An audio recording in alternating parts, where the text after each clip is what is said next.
푸른 봄에는 저 천국에 쌓였네. 나의 평생 자랑은 주의 십자가로다. 주의 보혈 흐르는데 믿고 뛰어나가. 주의 은혜 내가 입어 깨끗하게 되었네. 아멘.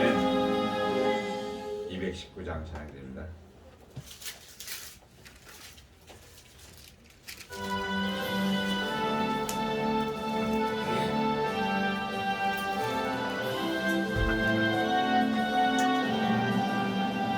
주의 음성을 내가 들으니 사랑하는 말일세. 믿는 마음으로 주께 가오니 나를 영접하소서. 내가 매일 십자가 앞에 더 가까이 가오니 구세주의 흘린 보배 피로써 나를 정케 하소서. 주여 넓으신 은혜 베푸사 나를 받아주시고 나의 꿈은 뜻 주의 뜻같이 되게 하여 주소서. 내가 매일 십자가 앞에 더 가까이 가오니 구세주의 흘린 봄의 피로써 나를 정케 하소서. 주의 보좌로 나아갈 때에 어찌하니 기쁠까. 주의 얼굴을 항상 배우니 더욱 진금합니다. 내가 매일 십자가 앞에 더 가까이 가오니 구세주의 흘린 보배 피로써 나를 정케 하소서.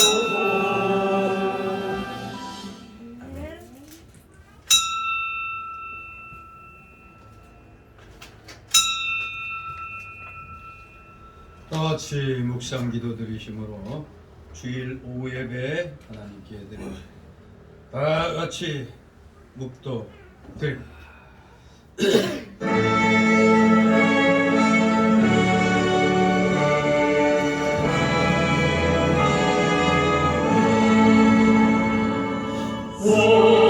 성부성자와 성령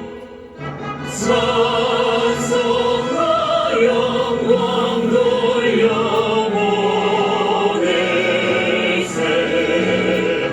대처로 지금까지 오 영원 노릇하여 성삼이 되 영광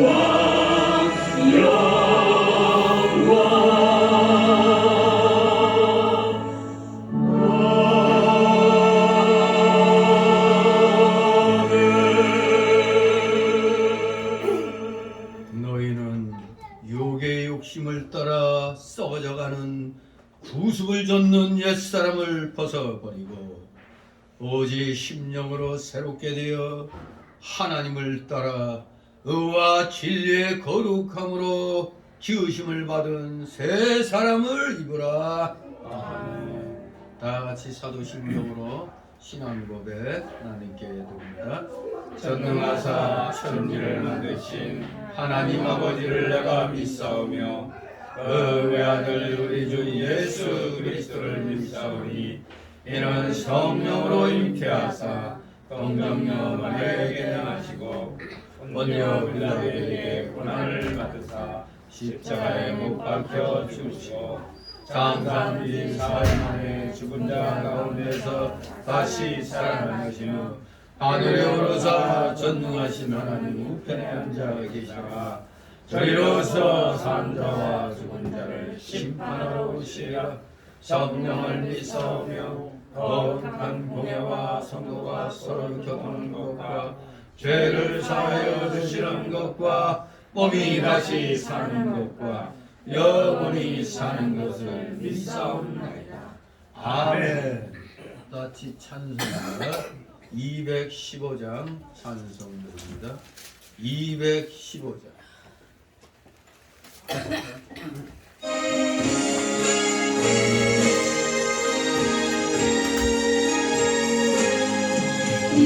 이제를 완전케 하시옵고 내 맘속에 영원히 거하소서. 죄 가운데 빠졌던 몸과 마음을 긴 눈보라 너희에 하옵소서. 눈보라 더욱 되어지게 보시소서. 정결케 하옵소서.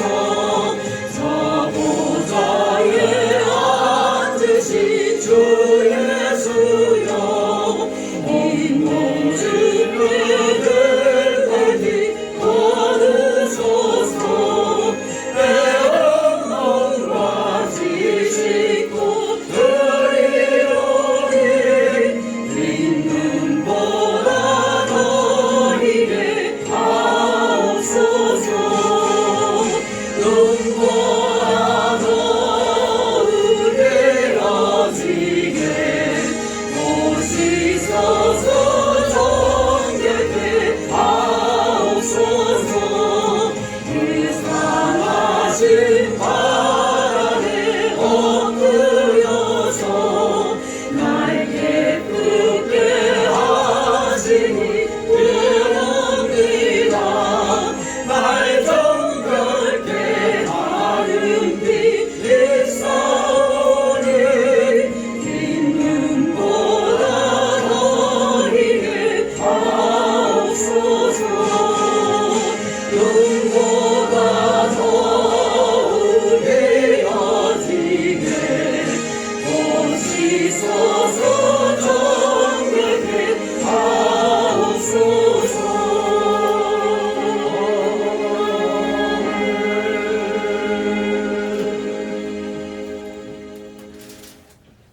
기도. 거룩하신 하나님 아버지, 오늘 저희 성교회 설립된 지 22년 차 21주년을 기념하는 감사 예배를 이렇게 오전 오후 온 마음과 정성을 다하여 성도들 간에 서로 위로하고 격려하면서 귀한 예배를 드리게 하심을 아버지 감사를 드립니다. 진실로 우리가 주님의 사랑과 은혜를 받을 때를 우리 모두 기억하게 하여 주시옵소서.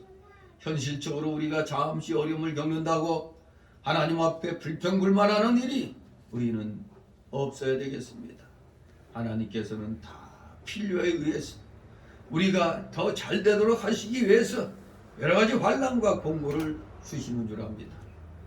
지난날 이스라엘 백성들이 왜 바벨론으로 70년간 포로로 끌려가 포로 생활을 했는가? 우리는 역사적으로 또 성경의 기록으로 분명하게 알고 있습니다. 이 세상을 주권주장하시는 만왕의 왕 되신 하나님의 뜻을 거역하고 자기 주장대로 자기 생각대로 인본주의 방식으로 행하다가 하나님의 진노를 사서 이제 진노의 몽둥이로 바벨론을 세워 이렇게 멸망을 시킴으로 다시 한번 하나님의 그 공의에 다시 한번 다들 눈뜨게 하여 주신 줄 믿습니다. 하지만 하나님께서는 완전히 하나님 백성을 망하게 하려는 것이 아니라 회개시금으로 다시 한번 회개하고 깨어 일어나 하나님 앞에 더욱더 올바른 자세로 충성하도록 만들기 위한 과정이었던 사실을 우리는 이렇게 성경 말씀을 통해서 역사적 기록을 통해서 잘 깨닫고 있나이다. 그렇기 때문에 오늘날 현실을 돌아볼 때 우리에게 임하고 있는 여러 가지 그 어려운 환경들 하나님께서 다 필요하시기 때문에 주신 줄 알고 우리 모두 최선을 다하여 지난 21년 동안 지켜주신 그 사랑과 은혜를 기억하여서 우리는 끝까지 주님이 오시는 날까지 예배생활, 이 신앙생활을 우리는 멈춰서는 안 된다는 걸 오늘 이 시점에서 다시 한번 다짐하고 결심하는 살아가시는 자녀들 다 되게 하여 주시옵소서.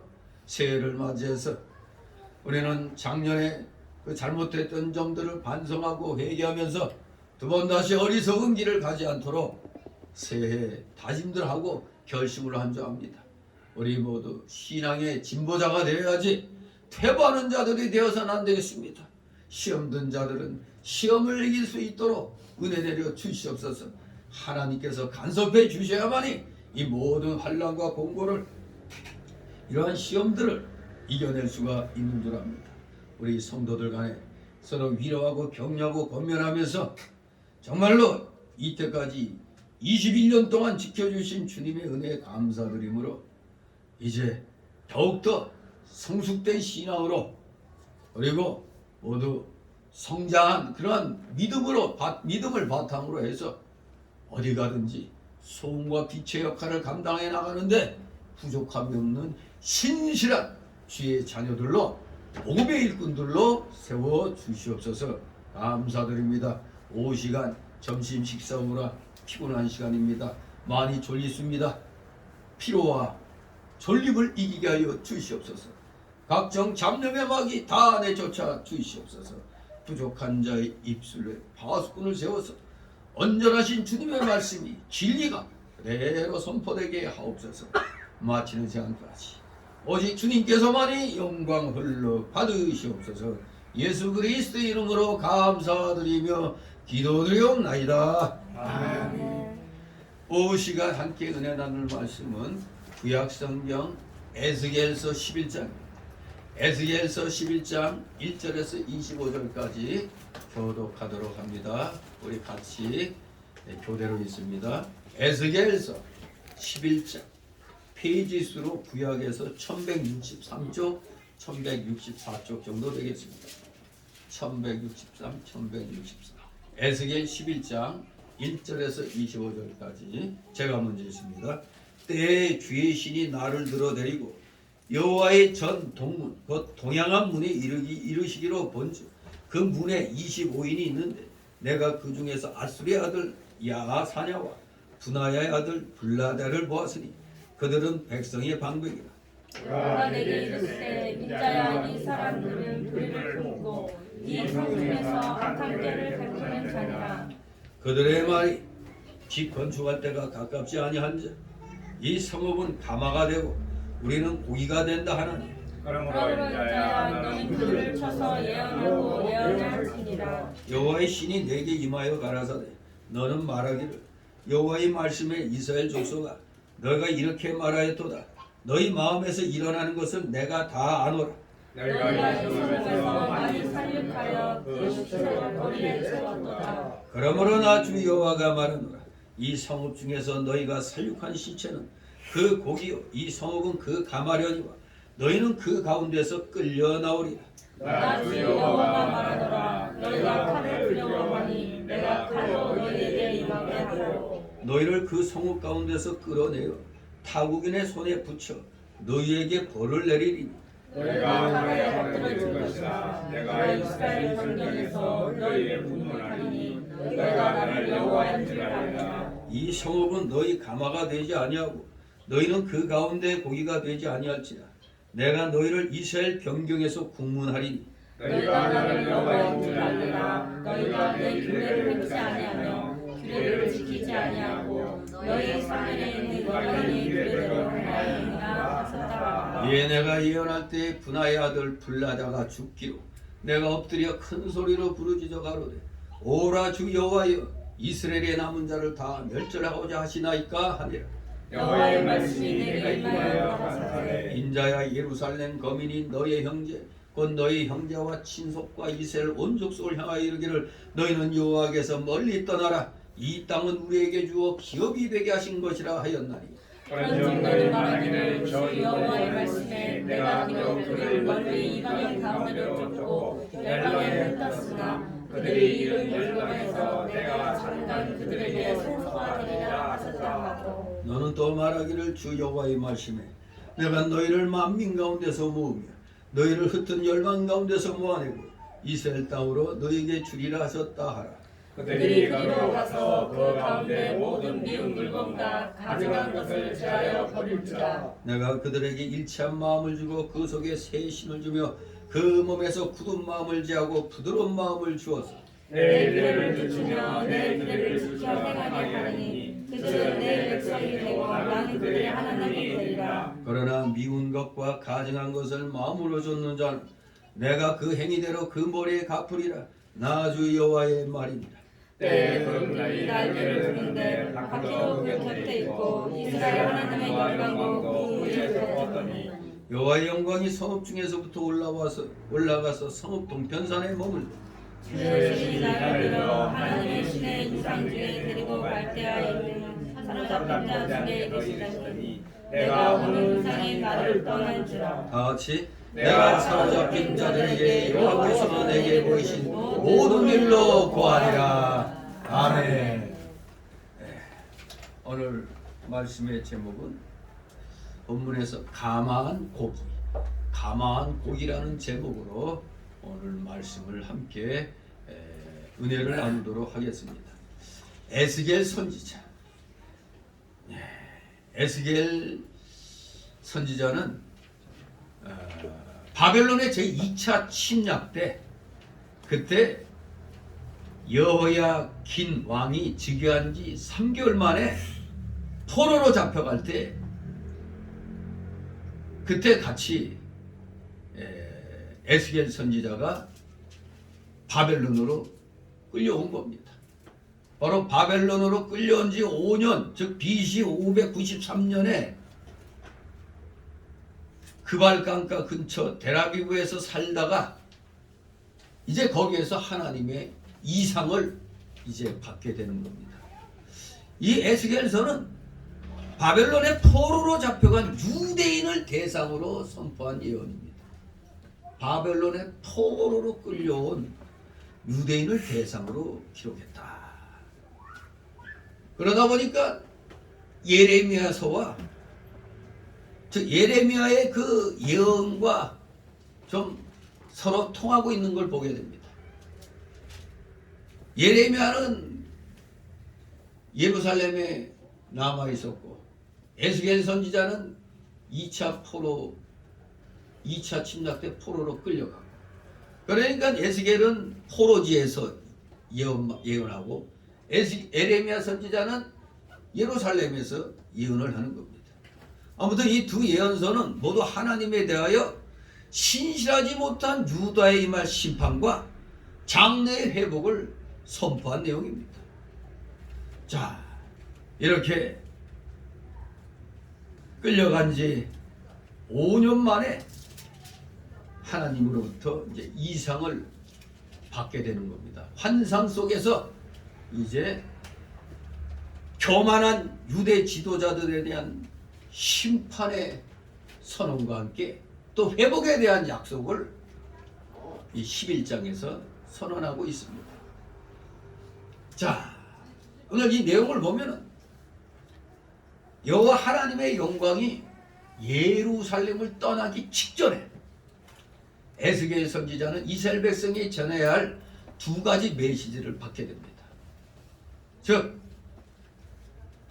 부패한 방백들이 받을 형벌에 대한 것, 부패한 방백들이 받을 형벌에 대한 것이 1절에서 13절에 기록되어 있고 그리고 나서 끝까지 구원받게 될 이스라엘의 남은 자들에 대한 그 약속, 이렇게 두 내용으로 구성이 되어 있죠. 이 두 가지 메시지를, 심판과 회복의 메시지를 받는 겁니다. 한편 이 에스겔 11장은 8장 2절에서 시작되어서 11장 24절에 끝나는 1년의 그 환상 가운데 하나입니다. 환상 가운데 하나. 가만의 복기. 환상 가운데 하나입니다. 자, 그래서 25절까지 크게 세 단락으로 나눠서 살펴봅니다. 첫 번째 단락은 1절 13절. 악한 방백들에 대한 예언과 블라다의 죽음입니다. 즉 교만한 지도자들에 대한 심판의 내용이 있습니다. 두 번째 단락으로는 14절 21절 14절 21절로 포로 귀환에 대한 약속입니다. 포로 귀환에 대한 약속. 열방에 흩어진 유다인을 멸시하는 예루살렘 거민과 이스라엘 회복 및 악인의 멸망에 대해서 예언하고 있는 겁니다. 마지막 세 번째 단락이 22절 25절. 하나님이 보여주신 이상을 사로잡힌 백성에게 다 구하는 에스겔. 즉 이제 하나님의 영광이 예루살렘을 떠납니다. 예루살렘 멸망한다는 얘기예요. 3차 침략 때 완전히 이제 남유다는 문을 닫게 되죠. 바로 하나님의 영광이 떠나면서 하나님이 보여주신 이상을 이 포로지의 백성에게 다 구하고 있습니다. 자, 그러면 첫 번째 단락으로 1절 13절. 악한 방백들에 대한 예언과 블라다의 죽음. 즉 부패한 정치가들에 대한 심판입니다. 교만한 지도자들, 부패한 지도자들에 대한 심판의 내용이 1절 13절에 기록되어 있습니다. 아무튼 동서고금을 막론하고 대부분의 통치자들은 장기 집권 및 사리 사욕을 채우기 위해서 백성을 탄압하고 착취하는 그런 공통된 속성을 지니고 있습니다. 그러므로 권력의 부패는 자연히 사회 불의와 부정을 낳고 마는 겁니다. 그렇기 때문에 하나님께서는 예레미야 22장 1절 7절에서 국가 멸망에 대한 가장 큰 책임을 정치 권력가들에게 묻지 않을 수 없었던 것입니다.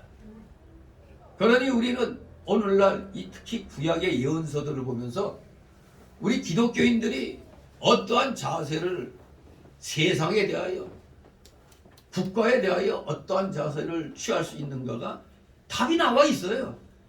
선지서를 통해서 우리가 교훈을 받는 겁니다. 요대로 하면 만사형통이 되는 겁니다. 자, 1절 있습니다. 예, 주신이 나를 들어드리고 여호와의 전 동양문에 이르시기로 언제 내가 그 앞에서 아스리 아들 야하사냐와 두나의 아들 빌라다를 보았으니 그들은 백성의 방백이라. 아멘. 자, 이제 환상 중에 이제 이 내용들이 이제 전개되는데 마치 에스겔이 하나님이 자기를 들어서 데리고 다니는 것처럼 이렇게 묘사하고 있죠. 자, 그런데 여호와의 전, 즉 성전 동문, 동양문에 이르러서 보니까 그 문에 25인이 있었다는 거예요. 25인. 이들은 이스라엘의 유력한 방백들입니다. 유력한 정치 권력가들 말하죠. 그 중에 아야사냐와 블야다라는 사람들이 방백들을 대표하는 자들로 여기 기록되어 있습니다. 방백들의 대표 야사냐와 블야다. 바로 에스겔은 이 사람들이 성전 동문에 있는 것을 보았습니다. 동문은 사실 성전에서 가장 요긴한 문으로 일컫고 있습니다.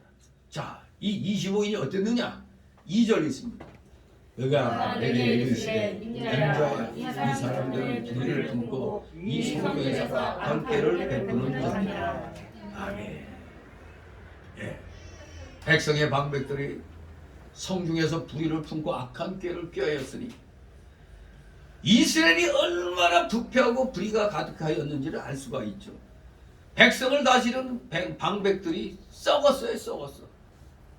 그럼 자연히 이스라엘 나라가 어떻게 될 것인가는 뻔한 거 아닙니까?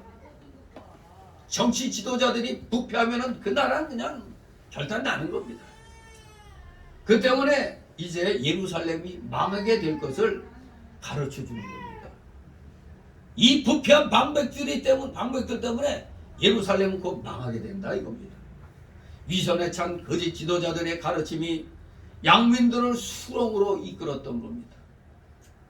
외식과 가시, 위선, 거짓말, 왜곡시키고 하는 것, 사실을 왜곡시키는 이런 자들이 정치 지도자되면 나라는 망하는 겁니다. 우리가 바로 그걸 겪었잖아요. 5년 동안. 그걸 보면은 정말 아슬아슬했구나.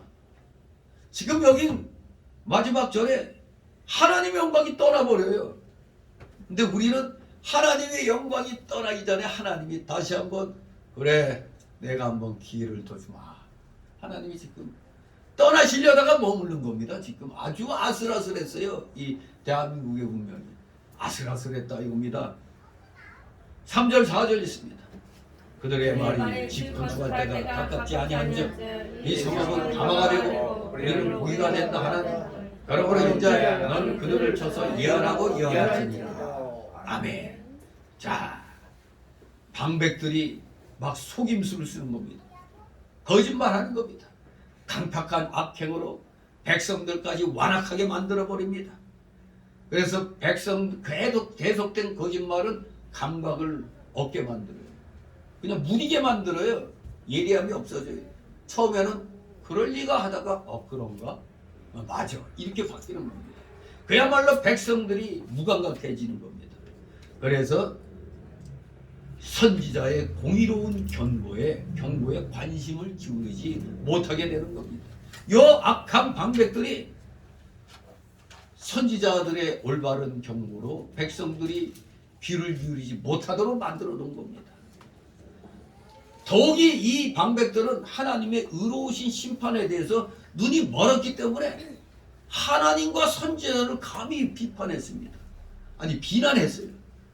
심지어 그 메시지의 건의까지도 경멸했던 겁니다. 사실 25인들은 따지고 보면은 그 12반차에서 뽑은 24인의 그 제사장과 24반차에서 뽑은 24인의 제사장과 대제사장 1인을 포함한 수가 25인이거든요. 그러니 하나같이 다 하나님의 일을 하는 중요한 사람들이었습니다. 그야말로 이 25인은 이스라엘 모든 종교 지도자들을 대표하는 그런 의미를 지니고 있는데 아니 하나님을 섬긴다는 대표하는 종교 지도자들이 도리어 지금 하나님과 선지자를 비난하고 올바른 선지자의 메시지의 건의까지도 경멸을 했던 겁니다. 그러니 일반 백성들이 볼 때 저 25인은 유명한 사람들이야. 알려진 제사장들 그리고 대제사장이야. 그런데 에스겔 별 볼 일 없는 것 같이 보이잖아요. 그러니 누구 말을 듣겠어요? 백성들이 그래도 여기 권위 있는 이 사람들이 말이 맞을 거야. 그렇게 기울어지는 겁니다. 이들이 뭐라고 거짓말했느냐?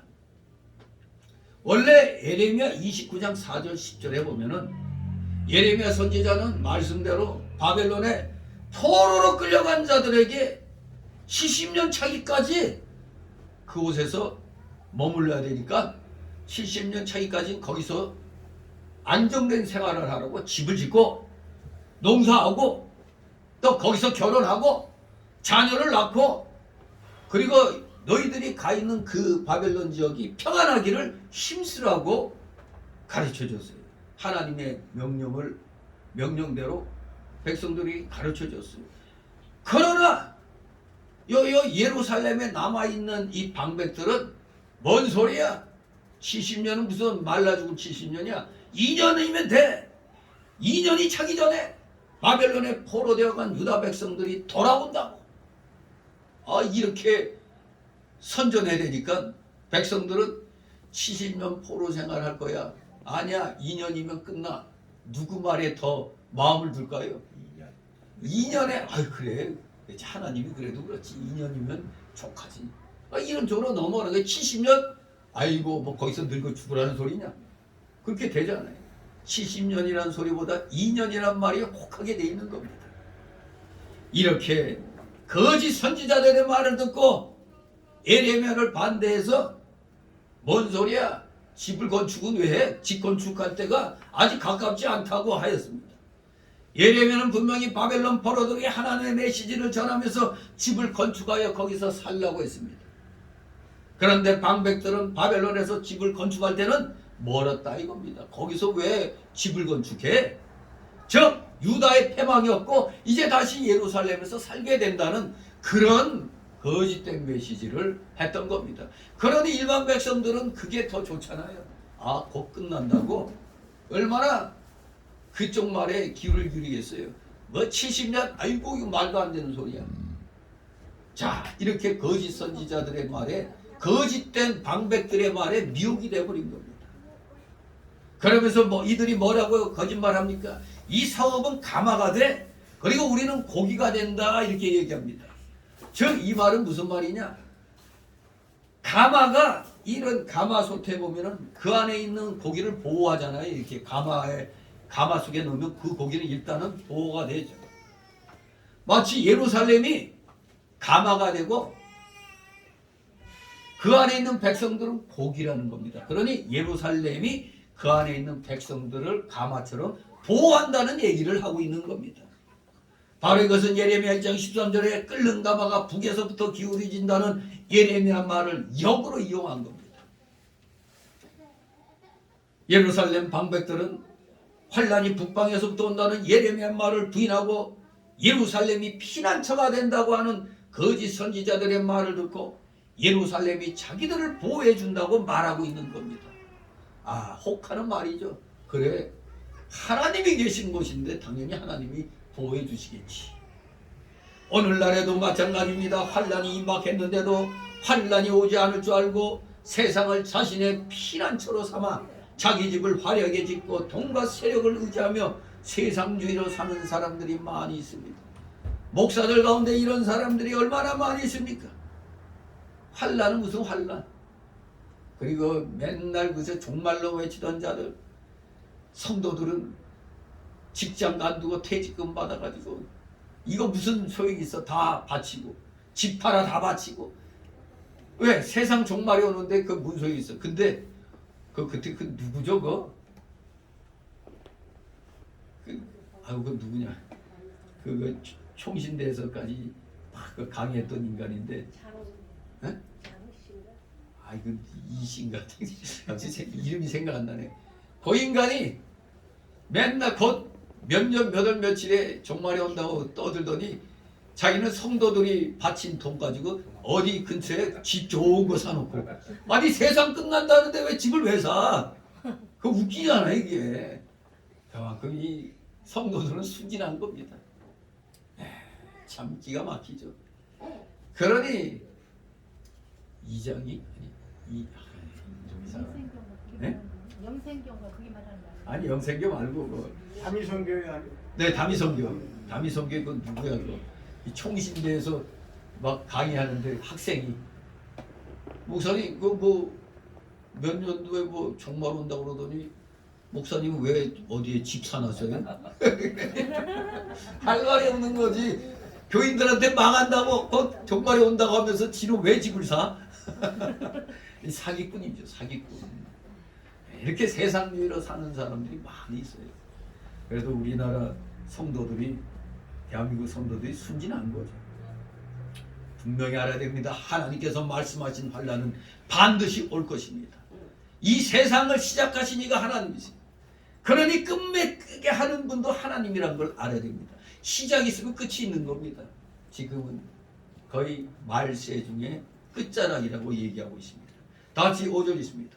여호와의 신이 내게 임하여 가라사대 너는 말하기를 너의 말씀이 이스라엘 족속아 너희가 이렇게 말하였도다. 너희 마음에서 흘러나오는 것을 내가 다 아노라. 아멘. 하나님께서는 방백들이 마음에 불의를 품고 악한 꾀를 베푸는 것과 하나님의 말씀을 믿지 않고 비방하는 것을 다 아신다는 겁니다. 우리 하나님이 모르시는 게 뭐가 있겠어요? 나보다 나를 더 잘 아셔. 이런 하나님인데 어디 하나님을 속이려고 그래?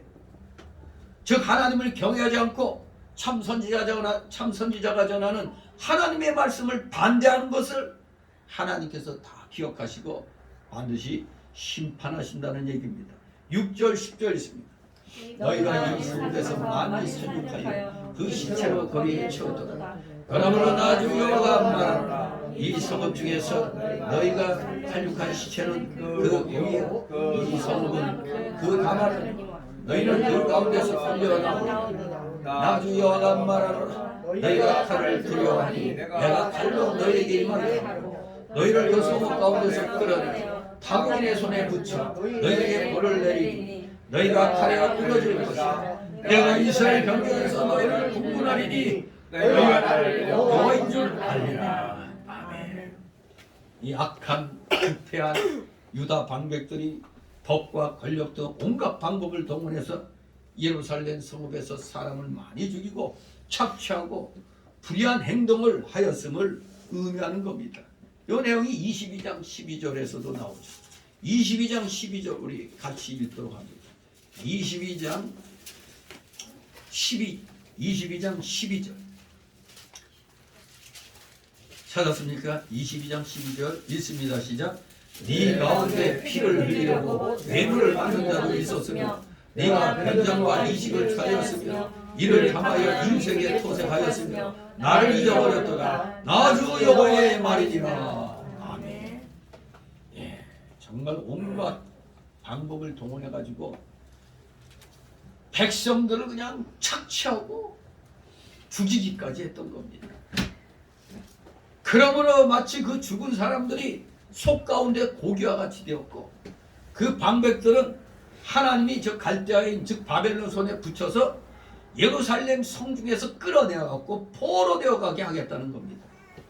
저들이 예루살렘 성을 피난처로 삼고 그 성을 자랑하며 의지하고 있지만 하나님은 바로 그들이 안전하다고 생각하는 그 피난처를 심판하신다는 겁니다. 이렇게 하나님 외에 다른 것을 의지하면 하나님께서 그것을 제거해 버리는 겁니다. 하나님을 의지하지 않고 하나님 말고 다른 거 의지하면은 우리는 이것으로 안전하다 했는데 바로 그 안전하다 하는 걸 그냥 쳐버리는 겁니다. 하나님의 말씀을 거역한 대가는 참혹한 겁니다. 11절 12절 있습니다. 이 성읍은 너희 가마가 되지 아니하고 너희는 그 가운데 고가 되지 아니하고 내가 너희를 이스라엘 변경에서 공문하니 너희가 나를 여호와인 줄 알리라. 너희가 내 율례를 행차하며 그를 지키지 아니하고 너희 사면에 있는 이방인의 규례대로 행하였느니라 하셨다 하라. 아멘. 예. 예루살렘 방백들은 가마가 그 안에 있는 고기를 마치 보호해 주는 것처럼 예루살렘 성이 자기들의 피난처가 되어 자기들을 보호해 준다고 거짓말합니다. 하지만 하나님께서는 그들의 바램과는 반대로 예루살렘에서 끌어내가지고 이스라엘 변경에서 심판한다고 했습니다. 그들이 심판받을 죄는 뭐겠습니까?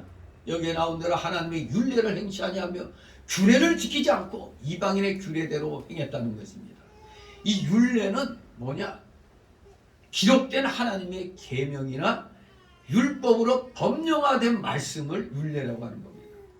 기록된 하나님의 계명이나 율법으로서 법령화된 말씀, 그걸 율례라고 그러고 규례는 하나님의 율법을 지키는 일에 관한 일종의 세부 법규입니다.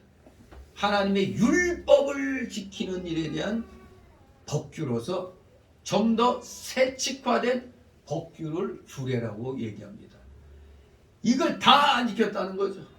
방백들이 하나님의 율례와 규례대로 행치 않고 그냥 이방인의 규례대로 행했기 때문에 하나님이 예루살렘을 심판하시고 그들을 그 성읍 가운데서 끌어내어 심판하시는 겁니다. 이렇게 심판받을 때에 하나님이 참으로 살아계신다는 것과 하나님 말씀이 진실한 줄을 그때에 그들이 알게 된다는 얘기입니다. 정말로 우리 하나님의 백성이 하나님의 법도를 따르지 아니하고 이방인의 규례를 따라 행동했다는 것은 바로 하나님을 배신하고 언약을 파기한 행위이기 때문에 그렇습니다. 이러한 행위에 대한 대가는 오직 죽음입니다. 따라서 부패한 방백들에게 내려진 죽음의 형벌은 하나님의 잔인성을 보여주는 게 아니고 오히려 하나님의 정의, 공의를 보여주는 것입니다. 우리는 요 11절, 12절 말씀을 통해서 이런 사실을 발견하게 되는데, 첫째, 하나님의 징계는 인간의 죄를 각성시켜주는 회초리라는 사실입니다. 아, 내가 뭘 잘못해서 맞았구나, 이걸 깨닫게 해주는 회초리 역할을 한다는 겁니다. 하나님의 징계. 두 번째는 하나님의 백성들이 징계와 저주를 받지 않는 길은 오직 말씀의 원리대로 살아가는 겁니다. 말씀의 원리대로 산다는 게 뭡니까? 여기 나온 대로 율례를 행하고 규례를 지키는 겁니다. 그러면 절대 하나님의 징계와 저주를 받지 않습니다. 그런데 이들이 그걸 어겼어요. 그러니 끌어내어 갖고 심판하신다는 얘기입니다. 13절 있습니다. 이에 내가 예언할 때 분하의 아들 빌라자가 죽기로 내가 엎드려 큰 소리로 부르짖어가되 오라 주 여호와여 이스라엘의 남은 자를 다 멸절하고자 하시나이까 하니라. 아멘. 예, 이제 에스겔이 하나님의 심판을 예언할 때에 일이 일어납니다. 불의한 일을 행한 20원의 방백 중 한 사람이 누가 죽었다? 불라다가 죽었어요. 불라다가 죽었습니다. 그것은 불의를 행한 많은 사람들을 하나님께서 심판하실 것을 알게 하기 위해서 시범 케이스로 죽인 겁니다.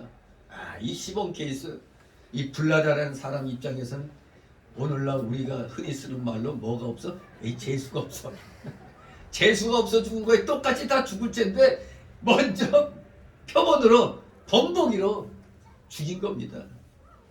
군대에서도 요 시범 케이스에 걸리면 그냥 군장 메고 연병장 몇 바퀴 돌면 끝날 걸 시범 케이스에 걸리면은 영창 가요. 기가 막히지. 아무튼 이 불라다 본인으로서는 왜 나만 죽냐, 저들도 똑같이 죄졌는데 할 수가 있으나 하나님이 시범 케이스로 너 시범 케이스야 죽인 겁니다. 에스겔은 이 불라다가 죽은 것을 보고 불안했습니다. 아니 그렇다고 백성의 대표 25명이 다 죽으면 안 되잖아요. 저 불라다 한 사람이 죽은 걸 보고 이제 불의한 자가 다 죽게 될 것을 깨달았어요. 그러니까 슬퍼가지고 오라 주 여호와여 이스라엘의 남은 자를 다 멸절하고자 하시나이까 하고 엎드려 큰 소리로 하나님께 부르짖었던 겁니다. 다 죽이실 겁니까? 이것은 이스라엘 백성이 혹시라도 다 멸망할까봐 슬퍼 부르짖으며 오직 긍휼히 여겨주십시오 하는 마음으로 하나님께 호소한 것입니다. 그렇습니다. 우리도 한 사람이 죄값으로 망할 때 나도 그와 같은 죄가 있지 않는가 생각해 봐야 돼요. 이걸 이름하여 사자성어로 우리가 많이 쓰는 게 있죠. 타산지석으로 삼는 거죠. 타산지석으로 삼는 거예요. 나도 혹시 그런 죄가 있어서 나도 멸망당하지 않을까 생각해 봐야 됩니다.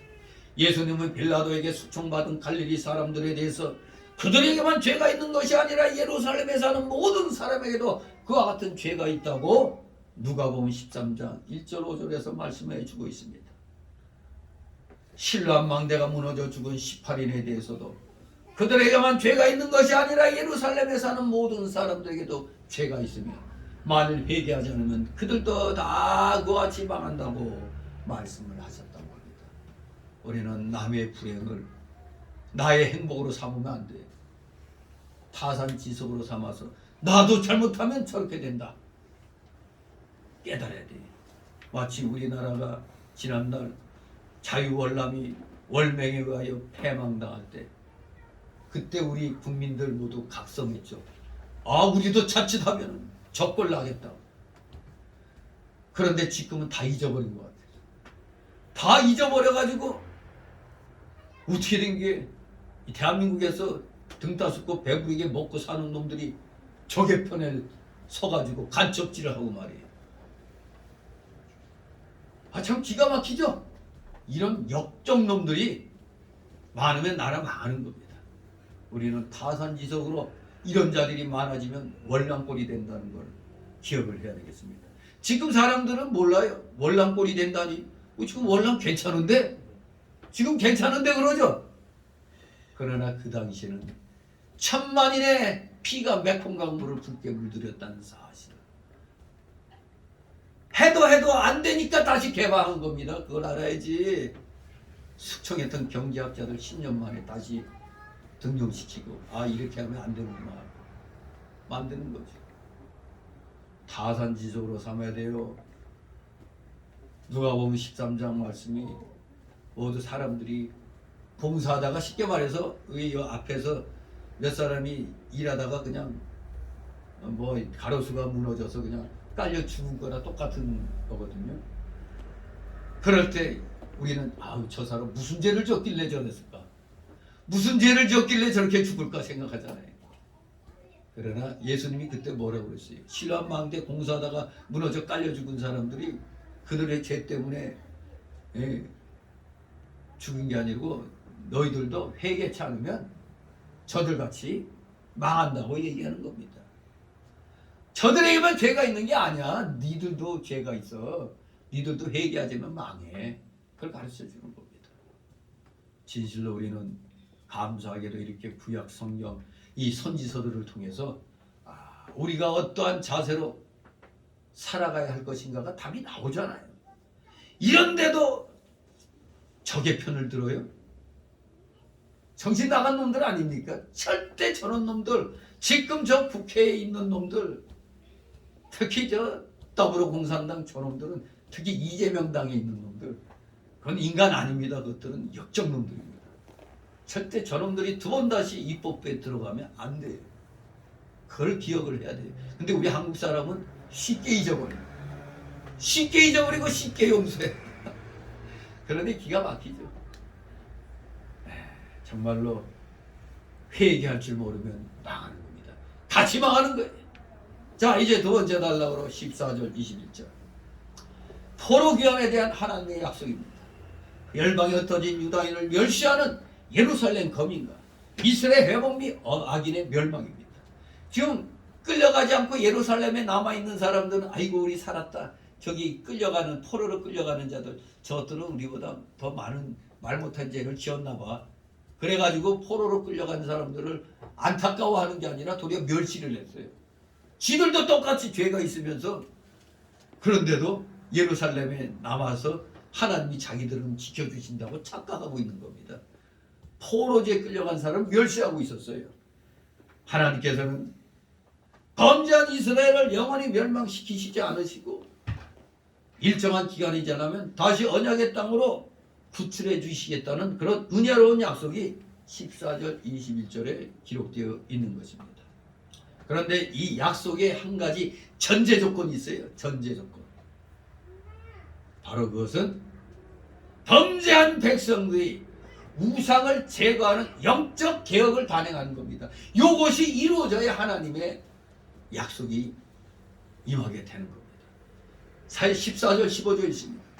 여호와의 말씀이 내게 말하여 가라사대 인자야 예루살렘 너희 너희 형제 너희 형제와 친속과 이스라엘 온 족속을 향하여 이르기를 너희는 여호와에서 멀리 떠나라 이 땅은 우리에게 주어 기업이 되게 하신 것이라 하였나니 아멘. 예루살렘에 남아있는 유다 백성들이 바벨론에 포로되어 간 자들에게 너희는 여호와께서 멀리 떠나라 이 땅은 우리에게 주어 기업이 되게 하신 것이라고 하면서 포로로 끌려간 자들을 멸시했습니다. 그들은 가나안 땅과 예루살렘은 자기들의 것이요 성전도 자기들 중에 있으므로 하나님도 자기들의 하나님이라고 자랑하며 교만했던 겁니다. 그러나 하나님께서는 바벨론에 포로되어 간 유다 백성을 오히려 좋은 무화과라고 했고 예루살렘에 남아있는 자들은 좋지 못한 무화과 나무라고 에레미야 24장 1절 2절 7절에 말씀하고 있습니다. 그러니 이 예루살렘에 남아있는 사람들은 우리 살았다 포로로 안 끌려간다 좋다고 생각했는데 하나님은 너희가 썩은 무화과 나무고 저기 포로로 끌려간 자들이 좋은 무화과 나무라고 그렇게 말씀하셨던 겁니다. 16절 있습니다. 그런즉 너는 말하기를 저 여호와의 말씀이 내가 비록 그들을 멀리 이방 가운데 쫓고 열방에 흩었으나 그들이 이룬 열방에서 내가 그들에게 성소가 되리라 하셨다 하고 아멘. 예루살렘에 남아있는 사람들은 악을 행하면서 가나안 땅과 예루살렘과 성전을 자랑하고 하나님도 그저 자기들 중에만 있다고 자랑했습니다. 그러나 하나님은 그들에게서 떠나 열방의 포로가 되어 겸손해지고 회개하며 하나님을 전심으로 찾는 자들에게 친히 성소가 되어 주신다고 하셨습니다. 그것은 예루살렘에 남아있는 자들은 여전히 회개하지 못하고 계속 악을 해하며 그저 외부적인 면만 자랑하고 교만해서 포로로 끌려간 자들을 비방하고 있었습니다. 그런데 포로로 정작 끌려간 자들은 지극히 낮아져서 죄를 회개하고 하나님을 사모하여 전심으로 찾으며 하나님께로 돌아왔기 때문에 하나님께서는 저들에게 친히 성소가 되어 주신다고 약속하신 겁니다. 회개한 자의 하나님이십니다. 하나님은 회개한 자의 하나님이십니다. 교만한 자의 하나님이 아닙니다. 예레미야 27장 12절에 내가 이 모든 말씀대로 유다 왕 시드기야에게 구하여 가로되 왕과 백성은 목으로 바벨론 왕의 멍에를 메고 그와 그 백성을 섬기소서 그리하면 살리라 라고 했습니다. 이스라엘이 바벨론 이 당시의 상황은 바벨론 왕을 섬기는 것이 하나님의 뜻이었던 겁니다. 왜? 범죄했기 때문에 징계받는 거거든요. 그게 하나님의 뜻이에요. 범죄했기 때문에 징계받는 게 하나님의 뜻이지 그저 바벨론 섬기는 게 뜻이 아니에요. 징계받아서 그 대가로 바벨론 왕을 섬기는 겁니다. 그냥 무조건 바벨론을 섬기라는 게 아니었어요. 우리가 하나님 뜻을 바로 알아야 됩니다. 그래서 징계의 대가로 바벨론에 가서 바벨론을 섬기는 사람이 결국 하나님을 순종하는 사람이 되는 겁니다.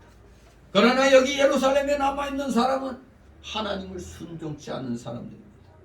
그래서 하나님께서는 예레미야 24장 2절 이하에 바벨론에 포로 잡혀간 사람을 좋은 무화과라고 했고 유다 땅에 남아있는 사람은 악한 무화과라고 했던 겁니다. 말씀을 거역하면서 예루살렘에 있는 것보단 하나님의 명령을 따라서 비록 고난의 길이지만 바벨론 왕의 멍에를 매는 것이 영적으로 도리어 잘 되는 겁니다. 육신적으로는 바벨론 왕의 멍에를 매는 것 포로가 됐기 때문에 괴롭고 힘이 들죠. 그러나 하나님께서 멍에를 메어라고 할 때는 메어야 복을 받는 겁니다. 메어야 몽둥이로 맞아라 그러면 맞아야 복을 받는 거예요. 그 멍에를 맬 때에 낮아지게 되고 회개하게 되고 영적 성소를 발견하게 되고 하나님을 만나게 되고 신령한 생명의 역사가 일어나게 되고 하나님께서 주시는 은혜를 비로소 온전히 받게 되는 겁니다. 멍에를 매라 할 때 매야 돼요. 몽둥이로 쳐 맞아라 할 때 맞아야 되는 겁니다. 그래야 하나님이 주시는 진정한 은혜를 받게 되는 겁니다.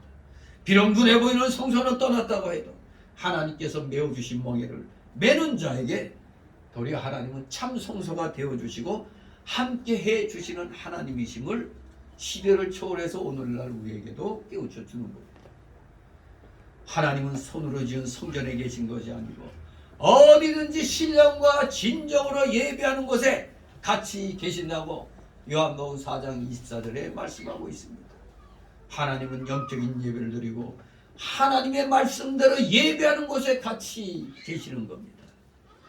그렇기 때문에 우리가 하나님께 가장 인정받는 길은 뭐를 잘 드려야 된다? 주일 예배를 잘 드려야 되는 겁니다. 주일 예배를 잘 드려야지. 그저 인본주의 방식으로 사람들이 좋은 것만 해대고 맨날 쇼 같은 거나 해대고 나와서 춤추고 뭐하고 예? 워십 댄스니 하고 막 이러는 게 하나님이 기뻐하시는 게 아니에요. 예배는 하나님께 드리는 거지 우리 인간이 보고 즐기라는 게 아닙니다. 그런데 오늘날의 예배 때는 인간이 보고 즐거워해야 돼. 일단 사람이 좋아해, 즐거워해야 돼, 기뻐해야 돼. 그런 식으로 바뀌었잖아요. 어떻게 엄히하신 하나님 앞에 우리가 함부로 할 수가 있습니까? 그러니까 예배와 집회를 구분 못하는 거죠. 예배는 예배고 집회는 집회인 겁니다. 집회조차도 예배 형식으로 하려고 하는 판에 예배 시간에 별짓 다 하니까 이게 되겠어요. 그러니 하나님이 안에 같이 계시는 게 아니라 저 문 밖에서 구경하고 계시는 거예요. 왜 인간들이 잔치 벌렸냐고 있으니까 하나님이 못 오시는 거야. 정작 하나님이 주인공이 돼야 되는데 인간이 주인공이 돼 있어요. 오늘날 예배는. 그러니 뭐 환난을 당할 때 환난을 당할 수밖에 없는 겁니다. 하나님이 안 계시니까. 다시 17절 18절 너는 또 말하기를 저 여호와의 말씀에 내가 너희를 만민 가운데서 모으며 너희를 흩은 열방 가운데서 모아내고 이스라엘 땅으로 너희에게 주리라 하셨다. 그들이 그리로 가서 그 가운데 모든 미운 물건과 가증한 것을 제하여 버릴지라. 아멘. 한마디로 이 17절 18절 말씀을 통해서 이스라엘이 회복될 것을 말씀해주고 있는 겁니다. 너희들 내 말대로 회개하면 하나님이 회복시켜 주신다 이거야. 열방의 포로 상태에서 회개하고 하나님께로 돌아와 하나님으로 성소를 삼는 유다 백성을 하나님께서는 다시 이스라엘 땅으로 돌아오게 만들어 주신다는 약속의 말씀입니다. 그들이 유다 땅으로 돌아가게 할 뿐만 아니라 그 가운데 있는 모든 미운 물건과 가증한 것을 제하여 정결하게 하도록 하신다는 겁니다. 회복에 앞서 해야 할 조건이 영적 이 정결케 되는 요것도 해야 돼. 우상 숭배 될 만한 거 다 제거하는 겁니다. 현재는 비록 이방 땅에서 고초를 겪고 있지만 때가 되면 하나님께서는 그들에게 자유를 선포하시고 압제자의 줄을 끊으시고 죄에서 떠나 안정된 삶을 살게 해주신다고 예레미야 29장 14절에서도 말씀하고 있는 겁니다. 그리하여 마침내 이스라엘은 여호와께서 주신 기업을 소유하고 더욱더 신실하게 하나님을 섬겨야 할 것입니다. 19절 20절 있습니다. 내가 그들에게 일치한 마음을 주고 그 속에 새 신을 주며 그 몸에서 굳은 마음을 제하고 부드러운 마음을 주어서 내 율례를 쫓으며 내 규례를 지켜 행하게 하리니 그들은 내 백성이 되고 나는 그들의 하나님이 되리라. 아멘. 열방에서 많은 고난을 당하는 가운데 회개하고 하나님께 돌아와 영적 성전에서 하나님을 섬기는 자들에게는 하나님께서 약속하시기를 일치한 마음, 즉 새 마음을 주시겠다고 했습니다. 또 그 속에다 새신, 즉 성령을 부어 돌같이 굳은 마음이 살같이 부드럽게 되어 새 생명을 얻게 해주신다는 약속입니다. 즉 이스라엘 백성들을 영적으로 회복시켜 줄 것을 말씀하는 겁니다. 영적으로 먼저 회복시켜 주시는 겁니다. 그때 그들이 하나님의 율례와 규례를 지켜 행함으로 하나님은 다시 그들의 하나님이 되고 그들은 다시 하나님의 백성이 되게 하신다는 약속.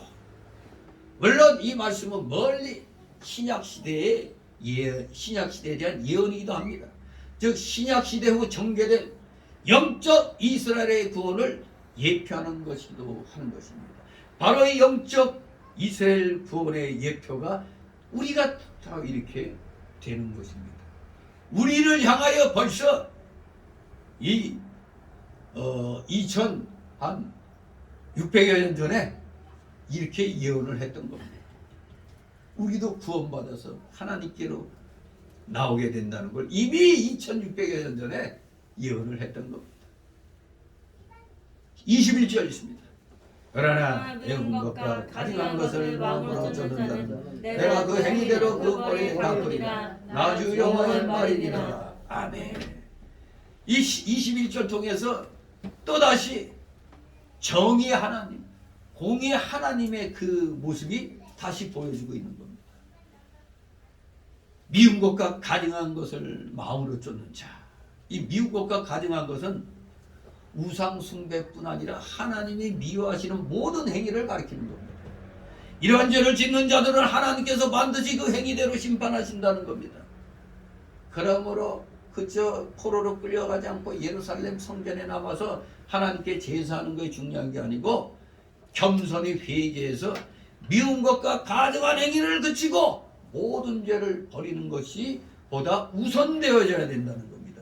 그리고 나서 하나님께 제사 드리는 거죠. 그래야 받으시는 거죠. 이것을 해결하지 않고 온갖 죄는 다 지으면서 그저 폼만 거룩하게 하는 것 하나님이 다 아십니다. 자신이 깨어져 나가고 상한 심령을 가지고 하나님 앞에 엎드려 하나님 찾는 것이 보다 중요한 것입니다. 하나님은 그런 사람이 하나님이시며 바로 그런 사람에게 생명과 구원이 되어 주시는 겁니다. 이제 세 번째 마지막 단락으로 22절 25절 하나님이 보여주신 이상을 사로잡힌 즉 포로된 백성에게 다 구하는 에스겔. 이제 에스겔이 마지막으로 예루살렘에서 하나님의 영광이 떠나는 걸 백성들에게 선언합니다. 떠나면서 하나님이 보여주신 그 환상들을 다 얘기합니다. 22절 23절 있습니다. 때에 그것들이 날개를 드는데 바퀴도 그 곁에 있고 이스라엘 하나님의 영광도 그 위에 덮였더니 여호와의 영광이 성읍 중에서부터 올라가서 성읍 동편산에 머물고 아멘. 예, 이제 서글픈 일이 일어납니다.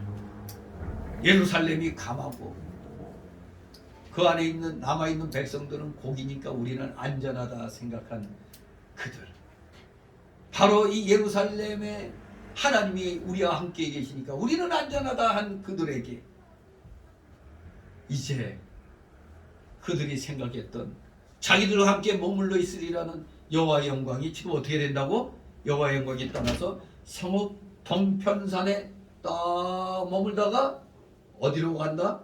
바벨론에 있는 유다 포로들에게로 가게 되었던 겁니다. 왜 이런 일이 일어났죠? 예루살렘의 죄로 인해서 그런 겁니다. 예루살렘의 죄, 포로된 자들을 긍휼히 여겨야 되는데 그들을 멸시하고 너희들 무슨 죄를 지어서 그런 거야. 우리는 하나님이 우리를 지켜주셨다고 자기들의 하나님만으로 인식하고 있었던 겁니다. 그러니 근본적인 회개를 함이 없이 형식적으로만 하나님 섬기니까 하나님 영광이 떠날 수밖에 없습니다. 도리어 바벨론 포로지에서 회개하며 사모하는 하나님의 백성에게로 하나님의 영광이 옮겨가는 겁니다. 바로 그때 에스겔도 환상 중에 주의 성령에 붙들려서 갈대아 땅으로 갔던 겁니다. 이로써 이 계시가 이번 계시가 끝이 납니다. 24절 25절 있습니다.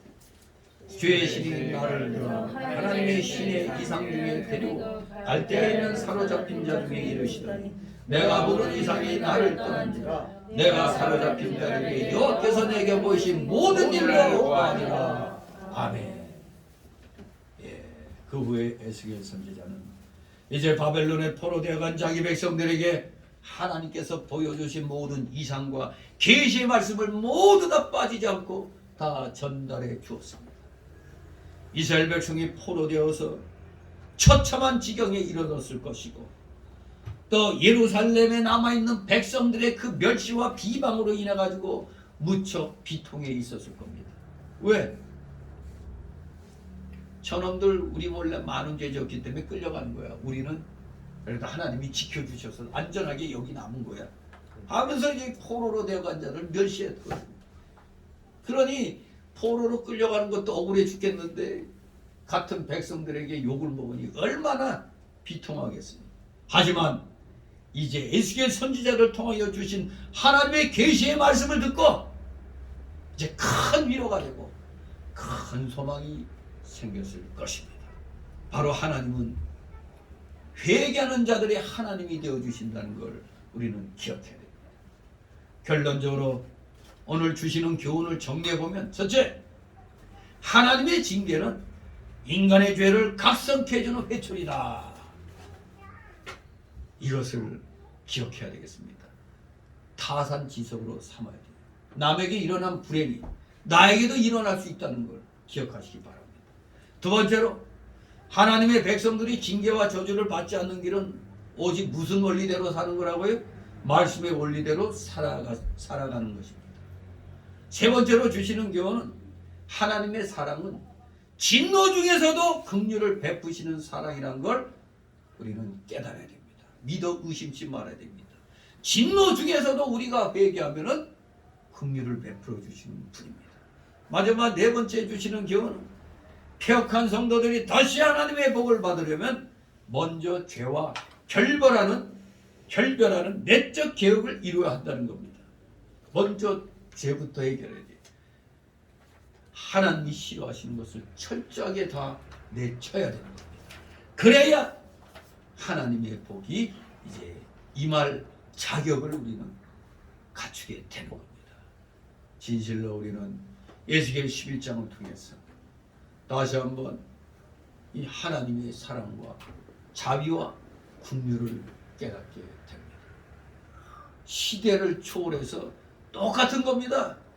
오늘날에도 하나님이 왜 살아계셔 역사하십니까? 옛날의 구약시대 하나님이나 오늘의 하나님이나 똑같이 우리에게 역사하시는 겁니다. 오직 우리가 심은 대로 거두도록 해주시는 겁니다. 열심히 선을 심으시기 바랍니다. 의를 행하시기 바랍니다. 여러분 반드시 하나님의 위로와 놀라우신 복이 여러분에게 임하게 될 줄 믿습니다. 기도합니다. 거룩하신 하나님 아버지, 은혜를 감사드립니다. 살아가시는 자녀들 한 사람 한 사람 아버지 기억하여 주시옵소서.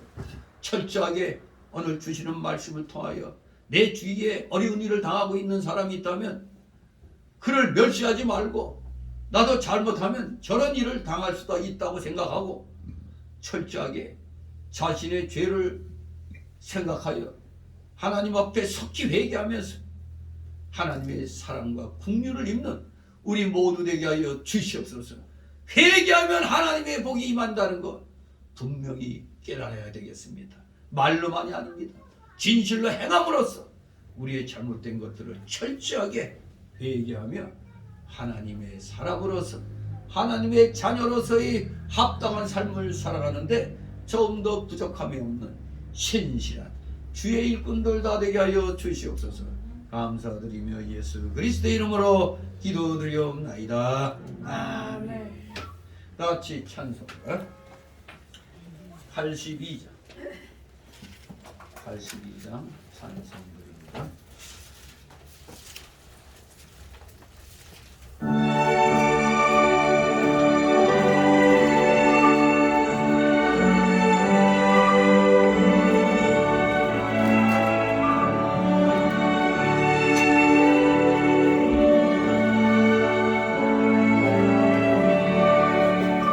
나의 기쁨 나의 소망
주시고 광고 말씀드립니다.